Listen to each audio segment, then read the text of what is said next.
عزیزان گرامی قدر، خالق کائنات وحدہ لا شریک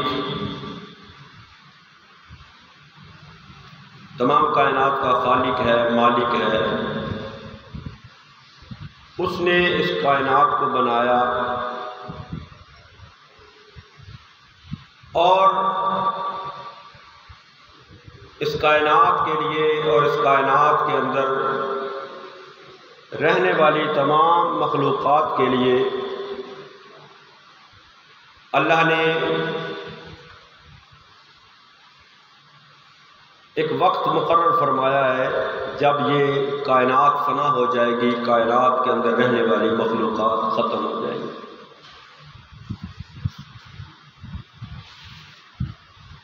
یعنی اس رب نے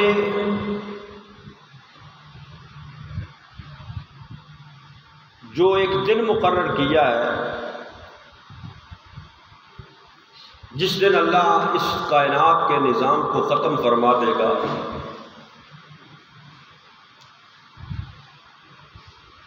اور یہ ہمارا مسلمانوں کا یہ عقیدہ ہے کہ اللہ کے حکم سے ہی انسان اس دنیا میں آیا ہے اور اللہ کے حکم سے ہی اس دنیا سے رخصت ہوگا۔ اللہ ہی تمام کائنات کا خالق ہے، اللہ نے ہی اس کائنات کو بنایا ہے اور اللہ کے حکم کے مطابق ہی یہ کائنات اختتام پذیر ہوگی۔ دنیا کے اندر بے شمار مذاہب ہیں، ہر مذہب کا اپنا اپنا نظریہ، اپنی اپنی سوچ، اپنا اپنا عقیدہ ہے۔ کچھ لوگوں کا یہ خیال ہے کہ جو کچھ ہے یہ دنیا ہی ہے، آخرت کچھ نہیں، آخرت پر وہ یقین نہیں رکھتے، آخرت پر ایمان نہیں رکھتے۔ اور کچھ لوگوں کا نظریہ اور عقیدہ یہ ہے کہ جب انسان اس دنیا سے چلا جائے تو اس کو جلا کر اس کی راکھ پانی میں بہا دی جاتی ہے، تاکہ وہ یہ سمجھتے ہیں کہ جس نے بنایا ہے وہ اس کے سامنے ہم پیش نہ ہو سکے۔ لیکن رب العالمین حکم الحاکمین نے جو ہم مسلمانوں کو عقیدہ عطا فرمایا ہے، جو نظریہ عطا فرمایا ہے، اس کے مطابق انسان اللہ کے حکم کے مطابق اس دنیا کے اندر زندگی بسر کرے گا، اور جب اس کی موت آ جائے گی اور جب یہ کائنات فنا ہو جائے گی تو اس کے بعد انسان اللہ کی بارگاہ میں پیش ہوگا، اور اللہ کی بارگاہ سے ان پر سوالات کیے جائیں گے، ان سے پوچھا جائے گا زندگی کے بارے میں کہ زندگی کیسے گزاری ہے، کیسے بسر کی ہے۔ یعنی قیامت پر ایمان یہ ایک بندہ مومن اور مسلمان کے ایمان میں شامل ہے۔ اگر کوئی شخص قیامت پر ایمان نہیں رکھتا تو وہ مومن نہیں ہے، وہ مسلمان نہیں، کیونکہ ہم اس بات کا اقرار بچپن سے ہی کرتے آ رہے ہیں کہ آمنت باللہ و ملائکتہ و کتبہ و رسلہ والیوم الآخر، آگے والقدر خیرہ و شرہ من اللہ تعالی والبعث بعد الموت۔ جہاں اللہ پر ایمان رکھنا، اس کے فرشتوں پر ایمان رکھنا، اس کے رسولوں پیغمبروں پر ایمان رکھنا، اس کی طرف سے نازل کردہ کتابوں پر ایمان رکھنا ضروری ہے، اسی طرح آخرت کے دن پر، قیامت کے دن پر بھی ایمان رکھنا ضروری ہے۔ اور ہمارا عقیدہ اس طرح نہیں کہ جس طرح دیگر مذاہب کا ہے کہ بس دنیا سے بندہ ختم ہو گیا، مر گیا، اس کے معاملات ختم، جو کچھ ہے دنیا کے اندر ہے۔ ہمارا ایمان اور عقیدہ اور نظریہ یہ ہے کہ والبعث بعد الموت، کہ اس موت کے بعد بھی ایک زندگی ہے۔ یہ معاملات صرف دنیا کی زندگی تک نہیں، دنیا کے اندر ہی معاملہ ختم نہیں ہونے والا، بلکہ ایک دن ہمیں اللہ کی بارگاہ میں پیش ہونا۔ تو اللہ نے قرآن مقدس کے اندر بے شمار مقامات پر اور نبی رحمت صلی اللہ تعالی علیہ وآلہ وسلم نے احادیث طیبات کے اندر کثرت کے ساتھ اس بات کا ذکر اور تذکرہ فرمایا ہے کہ وہ وقت آئے گا جب انسان اور ساری کائنات، ساری مخلوقات اللہ کی بارگاہ میں پیش ہوگی۔ اللہ رب العالمین حکم الحاکمین نے کچھ علوم ایسے ہیں جن کو اپنی ذات تک محدود رکھا ہے، لیکن انبیاء میں سے اللہ جسے چاہے ان علوم کو جتنا چاہے ان کو اتنا علم عطا فرما دے۔ انہی علوم میں سے ایک علم ہے قیامت کا علم، کہ قیامت کب آئے گی۔ اگرچہ رسول اللہ صلی اللہ تعالیٰ علیہ وآلہ وسلم کو اللہ نے یہ علم عطا فرمایا ہے، یہ ہمارا اہل سنت و جماعت کا عقیدہ، لیکن اللہ کے محبوب کریم صلی اللہ تعالیٰ علیہ وآلہ وسلم نے اس وقت کو اپنی امت کے سامنے ظاہر نہیں فرمایا، اس وقت کو پوشیدہ رکھا، اور اللہ رب العالمین حکم الحاکمین نے بھی اس دن کا ذکر کیا، اس دن کا تذکرہ کیا بارہا مرتبہ قرآن مقدس میں، جس طرح کہ ایک آیہ مبارکہ اور اس مقام پر چند آیات جہاں اللہ نے اس کا ذکر کیا ہے، قیامت کا ذکر اور تذکرہ، فرمایا وَنُفِخَ فِي الصُّورِ فَصَعِقَ مَنْ فِي السَّمَاوَاتِ وَمَنْ فِي الْأَرْضِ إِلَّا مَنْ شَاءَ اللَّهُ۔ فرمایا جب سور پھونکا جائے گا، یعنی جب قیامت قریب ہوگی، قیامت کا وقت جو اللہ نے مقرر فرمایا ہے وہ آ جائے گا، تو اللہ کی طرف سے حضرت اسرافیل سور پھونکیں گے، تو اللہ نے اس کا ذکر کیا وَنُفِخَ فِي الصُّورِ فَصَعِقَ مَنْ فِي السَّمَاوَاتِ وَمَنْ فِي الْأَرْضِ إِلَّا مَنْ شَاءَ اللَّهُ۔ فرمایا جب سور پھونکا جائے گا تو اس کی آواز سے جو کچھ زمینوں میں ہے، جو کچھ آسمانوں میں ہے، یعنی جو مخلوقات بھی زمین کے اندر ہے، جو مخلوقات بھی آسمانوں کے اندر ہیں، اللہ نے فرمایا سب بے ہوش ہو جائیں گے، فَصَعِقَ سب بے ہوش ہو جائیں گے، الا من شاء اللہ مگر جسے اللہ چاہے گا۔ یعنی اس سے پتہ چلتا ہے کہ اس وقت بھی اللہ کے کچھ پسندیدہ لوگ ایسے ہوں گے جن پر اس وقت بھی بے ہوشی طاری نہیں ہوگی، الا من شاء اللہ۔ اور آگے اللہ نے فرمایا یعنی پہلی مرتبہ جب سور پھونکا جائے گا تو اس وقت سب پر بے ہوشی طاری ہو جائے گی، سب بے ہوش ہو جائے گا۔ اور پھر فرمایا ثم نفخ فیہ اخری، فرمایا پھر دوسری مرتبہ پھر سور پھونکا جائے گا، فاذا هم قیام ینظرون، جب دوسری مرتبہ سور پھونکا جائے گا تو ساری مخلوقات دوبارہ کھڑی ہو جائے گی، دوبارہ کھڑی ہو جائے گی، دوبارہ زندہ ہو جائے گی۔ اور اس وقت فرمایا وَأَشْرَقَتِ الْأَرْضُ بِنُورِ رَبِّهَا، زمین اللہ کے نور سے جگمگا اٹھے گی۔ وَوُضِعَ الْكِتَابُ، اور فرمایا کہ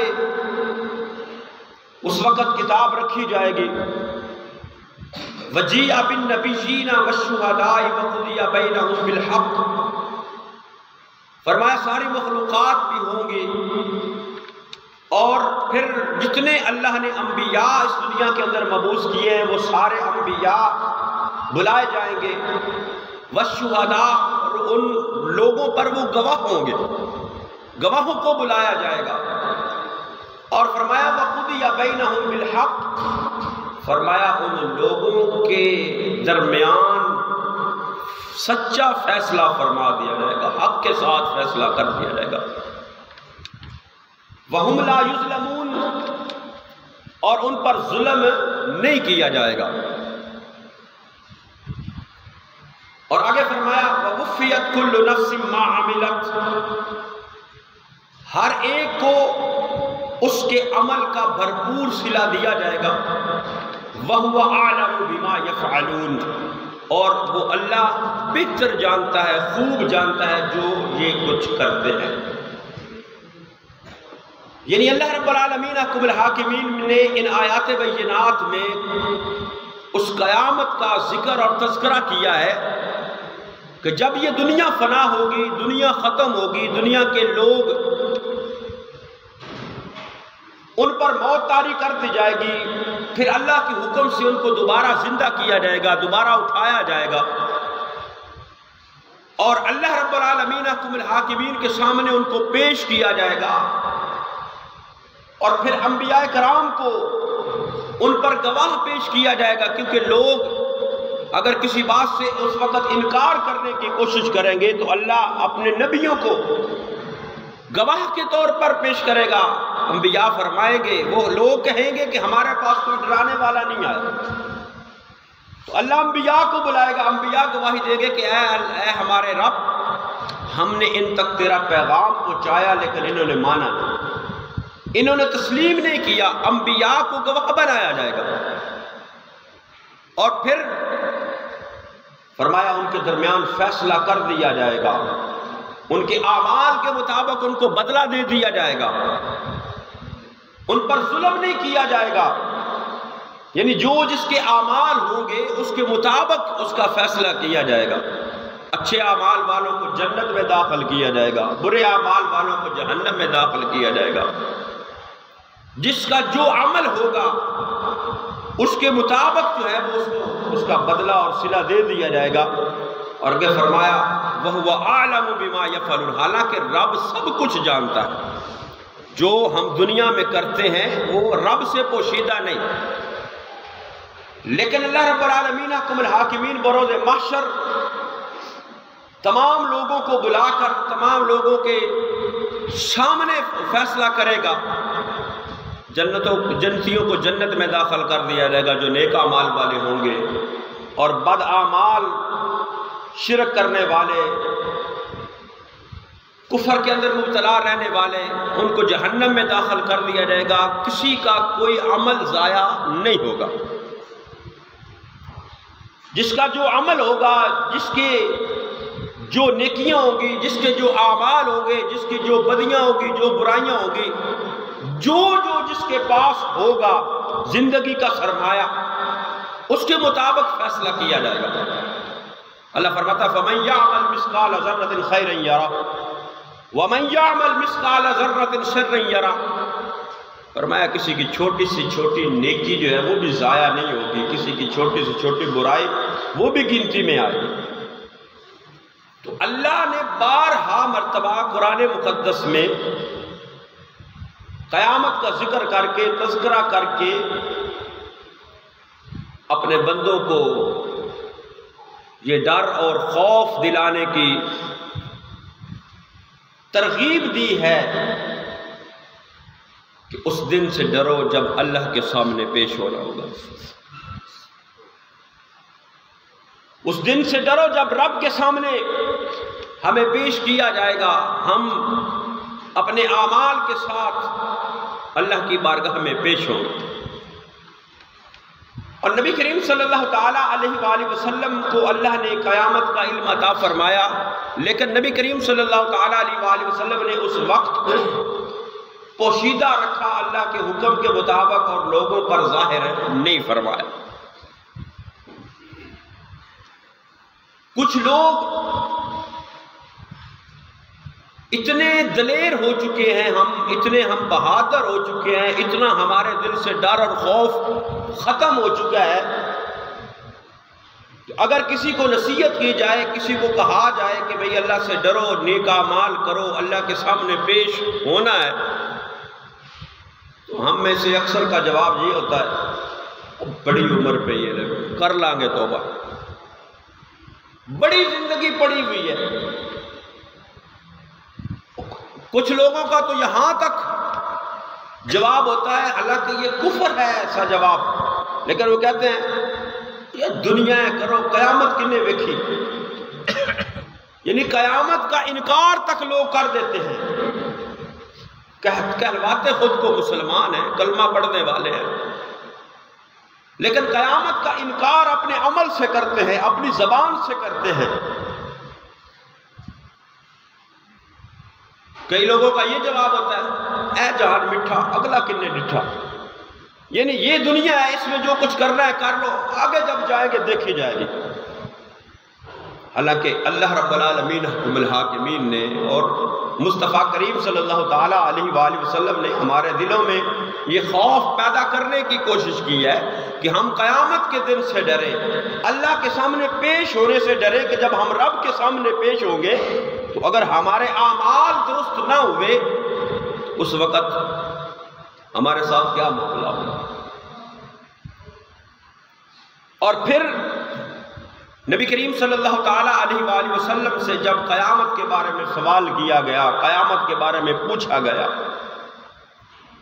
تو نبی کریم صلی اللہ تعالیٰ علیہ وآلہ وسلم نے قیامت کا وقت تو نہیں بتایا لیکن اس کی چند علامات بیان کر دی۔ اس کے اندر بھی علماء فرماتے ہیں حکمت یہ ہے قیامت کے وقت کو پوشیدہ رکھنے کی کہ اگر کسی انسان کو پتہ چل جائے نا کہ میری زندگی 100 سال ہے، حالانکہ آج کے دور میں تو 60 سے اوپر بھی بہت کم لوگ جاتے ہیں، لیکن بالفرض اگر کسی کو پتہ بھی چل جائے نا کہ میری زندگی 100 سال ہے تو وہ بندہ اس یقین کے ساتھ وہ زندگی گناہوں میں بسر کرنا شروع کر دے گا میری بہت زیادہ عمر، جب موت کا وقت قریب آئے گا میں توبہ کر لوں گا، موت کا وقت جب آئے گا اس وقت میں نیک بن جاؤں گا، جب موت کا وقت آئے گا اس وقت میں اللہ سے معافی مانگ لوں گا۔ آج جب کہ ہمیں اپنی موت کا پتہ نہیں، قیامت کا پتہ نہیں، اس کے باوجود ہم اتنے دلیر ہیں کہ ہم گناہوں کی دلدل میں پھنسے ہوئے ہیں۔ ہر وہ برائی ہمارے اندر موجود ہے جو رسول اللہ صلی اللہ تعالیٰ علیہ وآلہ وسلم نے بیان فرمائی کہ جب قیامت قائم ہوگی، قیامت برپا ہوگی، اس سے پہلے کچھ علامات ہوں گی، کچھ نشانیاں ہوں گی جن سے پتہ یہ چل جائے گا کہ قیامت اب قریب آ چکی ہے۔ تو علامات قیامت کچھ ایسی ہیں جو ظاہر ہو چکی ہیں گزشتہ زمانے میں، کچھ موجودہ زمانے میں ظاہر ہو رہی ہیں، اور کچھ علامات ایسی ہیں جو قیامت کی بڑی بڑی نشانیاں ہیں جو ہی قیامت قریب آئے گی اس وقت وہ ظاہر ہوں گی۔ لیکن کچھ علامات، کچھ نشانیاں جن کا رسول اللہ صلی اللہ تعالیٰ علیہ وآلہ وسلم نے ذکر اور تذکرہ فرمایا وہ آج ہمارے اندر موجود ہے، آج ہمارے اندر موجود ہے۔ نبی کریم صلی اللہ تعالیٰ علیہ وآلہ وسلم نے علامات قیامت جو مختلف کتب احادیث میں ہیں جو بیان فرمائی ہیں، ان میں سے ایک علامت آقا دو جہاں صلی اللہ تعالیٰ علیہ وآلہ وسلم نے فرمایا کہ قرب قیامت میں مال کی کثرت ہوگی، مال کی کثرت ہوگی قرب قیامت کے اندر۔ آج ہم دیکھیں تو مال کی اس قدر فراوانی ہے کچھ لوگوں کے پاس کہ لاکھوں کی قیمت کے موبائل ہیں ان کے پاس، لاکھوں کی گاڑیاں ان کے پاس، لاکھوں کی کوٹھیاں ان کے پاس، اور کچھ لوگ تو ایسے ہیں جن کو یہ بھی نہیں پتا کہ ہمارے پاس دولت کتنی ہے۔ ہاں کچھ لوگ وہ بھی ہیں یہ ہر زمانے میں کہ جن کے 2 وقت کا کھانا بھی میسر نہیں، لیکن اکثریت کے حساب سے اگر دیکھا جائے تو آج مال کی کثرت ہے، روپے پیسے کی ریل پیل ہے۔ اگر فرمایا کہ جب قیامت قریب ہوگی اس وقت کیا ہوگا؟ مال کی کثرت ہوگی۔ اور دوسرا فرمایا کہ وقت میں برکت نہیں رہے گی، وقت میں برکت نہیں رہے گی، یہ بھی قیامت کی علامات میں سے ہے۔ پہلے جب دن ہوتا تھا، دن گزرتے پتہ لگتا تھا کہ دن گزرا ہے، ہفتے کا پتہ چلتا تھا کہ 7 دن گزرے ہیں، مہینے کا پتہ چلتا تھا، سالوں کا پتہ چلتا تھا. لیکن آج وقت سے برکت اس طرح ختم ہو چکی ہے کہ وقت بہت تیزی کے ساتھ گزرتا محسوس ہوتا ہے. اور جمعہ پڑھ کے جائیں، اگلا جمعہ آنے میں ایسے لگے گا جیسے 2 دن بعد جمعہ آ گیا.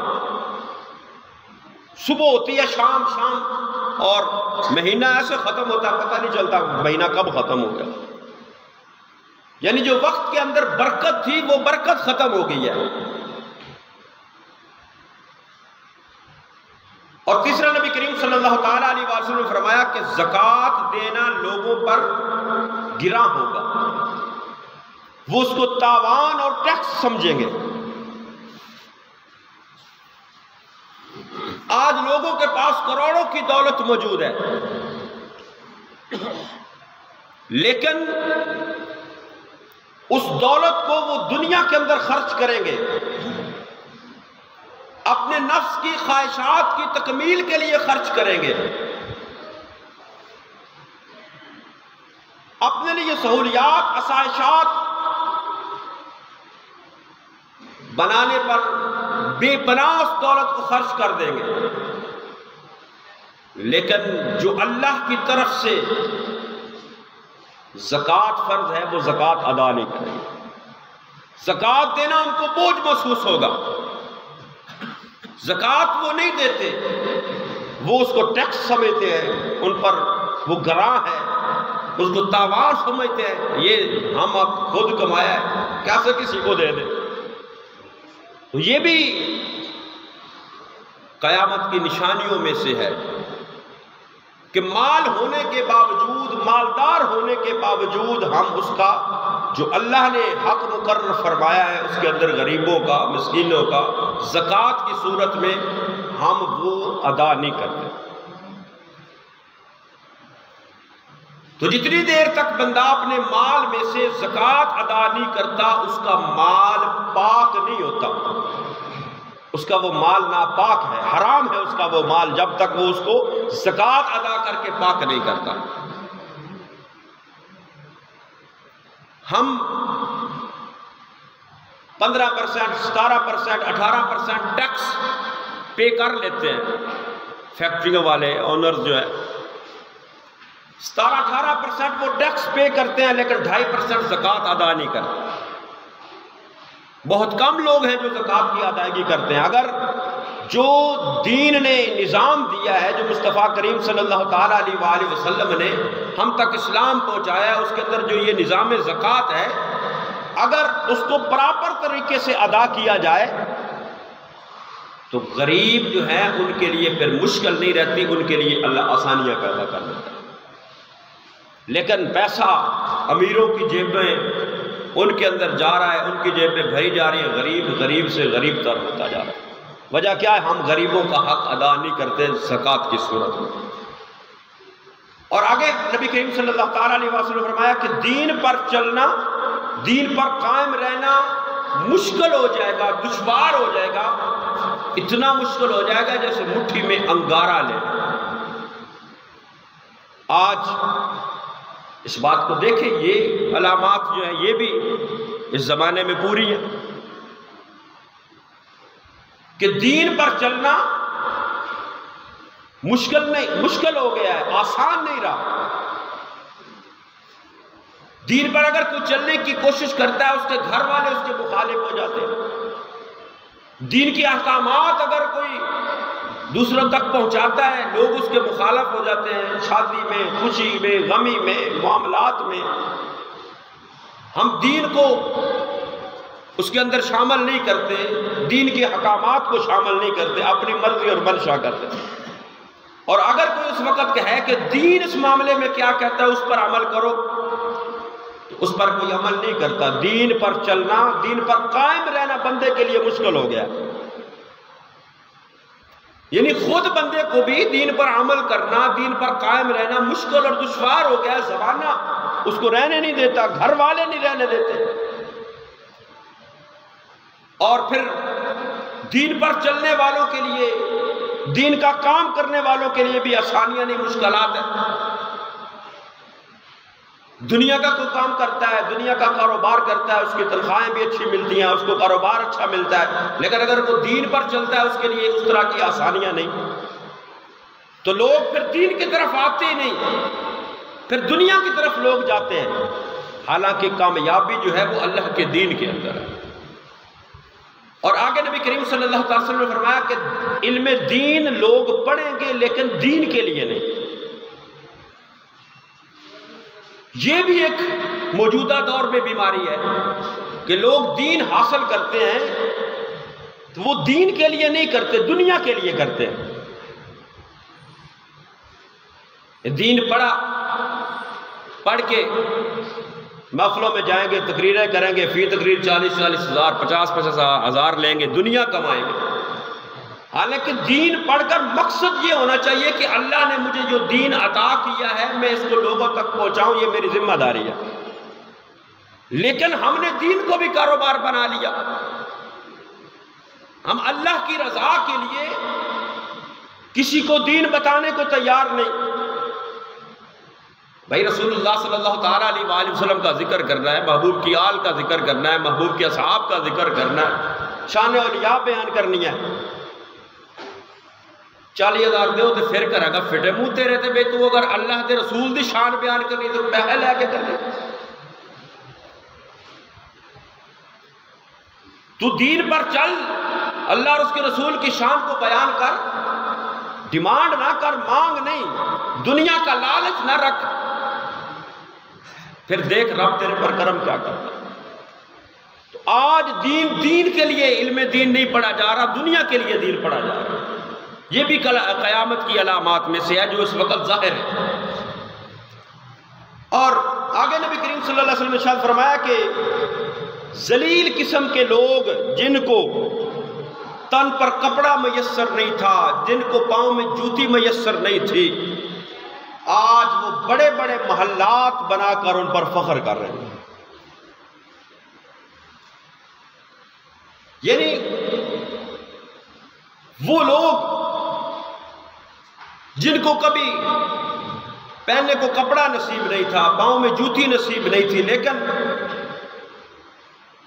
آج ان کے پاس دولت کے اتنے انبار ہیں، باپ دادا کی چھوڑی ہوئی دولت ہے یا کسی کا حق غصب کیا ہوا دولت ہے کہ انہوں نے بڑے بڑے محلات بنا لیے، اس پر فخر۔ اور نبی کریم صلی اللہ علیہ وسلم نے ایک حدیث مبارکہ میں عربوں کے بارے میں بھی یہ فرمایا کہ عرب لوگ بڑے بڑے محلات بنا کر اس پر فخر کرتے ہیں۔ یہ بھی علامات قیامت میں سے ہے کہ دنیاوی جاہ و حشمت جو ہے، دنیاوی عہدہ اور جو مرتبہ ہے، اس پر فخر کیا جاتا ہے۔ اور آگے نبی کریم صلی اللہ تعالیٰ علیہ وسلم نے فرمایا کہ مرد اپنی عورت کا مطیع و فرما بردار ہوگا، مرد عورت کا، اپنی بیوی کا مطیع و فرما بردار ہوگا۔ ماں باپ کا نافرمان ہو جائے گا، کہ فرمایا ماں باپ کا نافرمان ہو جائے گا۔ ماں باپ کے مقابلے میں عورت کی بات کو اہمیت دے گا، ماں باپ کے مقابلے میں بیوی کی عزت کرے گا۔ حالانکہ بیوی سے بھی محبت کا حکم ہے، بیوی سے پیار کا بھی حکم ہے۔ رسول اللہ صلی اللہ تعالیٰ علیہ وآلہ وسلم نے اپنے عمل سے، اپنے فرامین سے اس بات کو فرمایا، لیکن جو مقام ماں اور باپ کا ہے وہ بیوی کبھی حاصل نہیں کر سکے۔ لیکن اس دور میں ایک طرف ماں باپ کر رہی ہے، ایک طرف باپ باپ کر رہا ہے، ایک طرف بیوی ہے، ماں باپ کی بات کو اہمیت نہیں دی جاتی، بیوی کی بات کو اہمیت دی جاتی۔ یہ بھی قرب قیامت ہے۔ اور نبی کریم صلی اللہ تعالیٰ علیہ وسلم نے فرمایا کہ بندہ اپنے دوستوں سے میل جول رکھے گا، اپنے باپ سے جدائی رکھے گا۔ ساری رات 10 12 بجے تک دوستوں کی محفلوں میں بندہ بیٹھا رہتا ہے، گھر باپ بوڑھا انتظار کر رہا تھا کب بیٹا گھر آئے گا، کب بیٹا گھر کو آئے گا۔ یعنی دوستوں کو اہمیت دی جا رہی ہے، ان کے ساتھ وقت سپینڈ کیا جا رہا ہے، ان کے ساتھ وقت گزارا جا رہا ہے۔ ماں باپ انتظار میں ہوتے ہیں کہ کب ہمارا بیٹا گھر آئے، ہمارے پاس 2 4 لمحے کے لیے بیٹھ جائے۔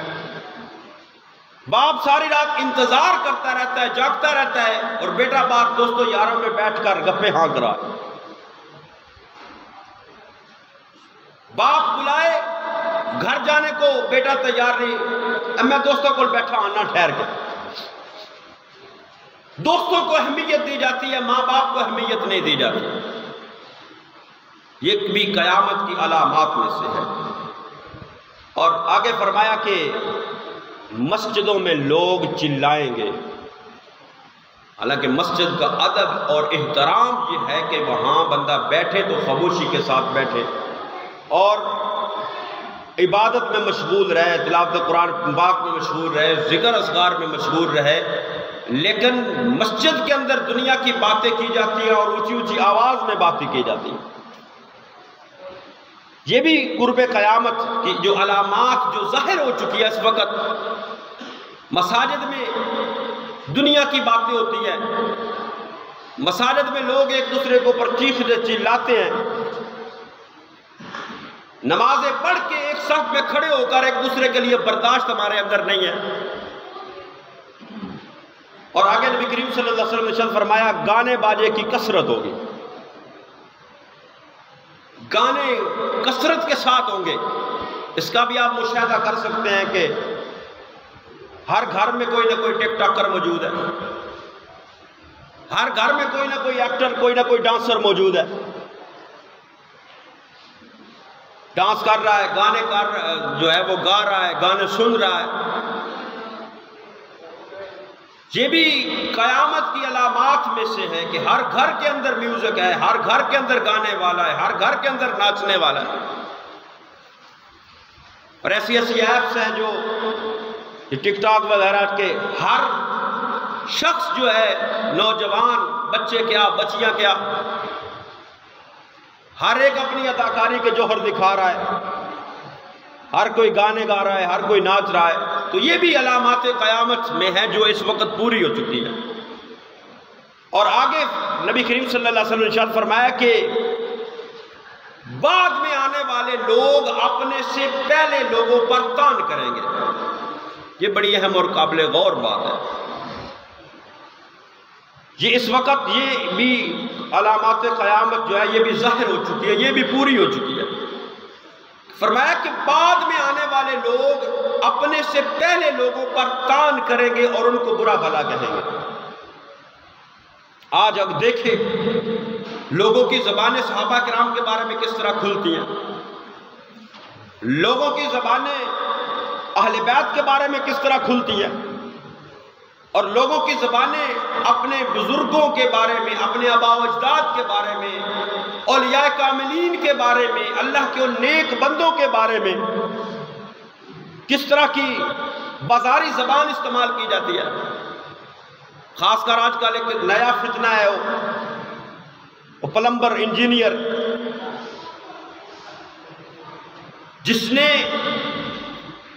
بزرگوں پر، ائمہ کرام پر، اولیاء اللہ پر، ائمہ محدثین پر، صحابہ کرام پر، حتیٰ کہ انبیاء کرام کے بارے تک زبان درازی کرنا اس کا شیوہ ہے۔ اور ہم میں سے لوگ ایسے بھی ہیں جو اس کو بھی بڑا لائک کرتے ہیں، بڑا پسند کرتے ہیں، یہ گلہ بڑی اصلیاں کرتا ہے۔ بھائی باتیں صرف لفظوں کا ہیر پھیر کر کے اپنے سے پہلے لوگوں پر طعن کرنا، اپنے سے پہلے لوگوں کو برا بھلا کہنا۔ آج ہم ہیں، ہماری زندگی جس طرح گزر رہی ہے، ہم اگر اپنے سے 100 سال پیچھے کو دیکھیں، اپنے آباء و اجداد کو دیکھیں اور ان اولیاء کاملین کو دیکھیں کہ جن کی وجہ سے دین اسلام اس دنیا کے اندر پھیلا ہے، جن کی وجہ سے دین اسلام اس بر صغیر کے اندر پھیلا ہے، جن کی قربانیوں کی وجہ سے، صحابہ کرام کی قربانیوں کی وجہ سے، اہل بیت کی قربانیوں کی وجہ سے یہ دین اس دنیا تک پھیلا ہے، اور وہ بدبخت ان کے بارے میں زبان درازی کرتا ہے۔ وہ کہتا جی آج تک کوئی بندہ اگر ویک کے قرآن پڑھ رہا ہے تو انہوں صحابہ نے بہت ثواب ملے گا، کہ صحابہ ویک کے نہیں سر پڑھتے۔ وہ بدبخت لعین، صحابہ کے عمل کے برابر تو بندہ ساری زندگی عمل کرے، ان کے ایک عمل کے برابر نہیں پہنچ سکتا۔ لہذا ایسے لوگوں سے بھی اپنے آپ کو بچانے کی، اپنے ایمان بچانے کی ضرورت ہے۔ صرف لفظوں کی جو ہے وہ ہیر پھیر نہ دیکھیں، ان کی لفاظی کو نہ دیکھیں کہ فلانا بندہ انگلش بڑی بول کے تقریر کر رہا ہے ایپ صحیح ہوئے گا۔ دین وہی ہے جو 1400 سال 1450 سال پہلے رسول اللہ صلی اللہ تعالیٰ علیہ وآلہ وسلم لے کر آئے، جس کو صحابہ کرام نے اس دنیا تک پہنچایا، پھیلایا، اور جس کے لیے نبی کریم صلی اللہ تعالیٰ علیہ وآلہ وسلم کی اہل بیت نے قربانیاں پیش کی، اپنی جانوں کا نذرانہ پیش کیا، اور بزرگان دین نے شب و روز محنت کر کے اس دین کو ہم تک پہنچایا۔ دین وہی ہے، دین وہی ہے۔ گھر دے اندر فریج پرانی ہو جائے تو نوی لے لینی چاہیے، صوفہ پرانا ہو جائے تو نواں خرید لینا چاہیے، لیکن دین ہمیشہ وہی رکھو جڑا 1400 1450 سال پرانا ہے۔ یہ نہیں کہ کوئی نواں دین معاملہ لے کے آ گیا تو دین بھی نواں لے لیے، نہیں، دین وہی ہے۔ ان الدین عند اللہ الاسلام، دین وہی قابل قبول ہے۔ فإن آمنوا بمثل ما آمنتم به فقد اهتدوا، دین کے لیے موجودہ دور جو ہے اس کو مثال نہیں بنایا گیا، اس کو آئیڈیل نہیں دیا گیا کہ نئے دور میں یہ ہو تو دین پر عمل کرنا، نہیں، فرمایا فإن آمنوا بمثل ما آمنتم به فقد اهتدوا، فرمایا دین کے لیے معیار وہی ہے جو مصطفیٰ کریم صلی اللہ علیہ وسلم کے صحابہ جس پر عمل کرتے آئے۔ اس لیے ان فتنوں سے، یہ فتنوں کا دور شروع ہو چکا ہے، ان فتنوں سے اپنے آپ کو بچائیں، اپنے آپ کو محفوظ رکھیں، اپنی اولادوں کو محفوظ رکھیں، دین پر کاربند رہیں، تاکہ کل قیامت ہم اللہ کی بارگاہ میں سرخرو ہو جائیں۔ انشاءاللہ باقی گفتگو جو اگلے جمعۃ المبارک کو وما علیہ الا البلاغ۔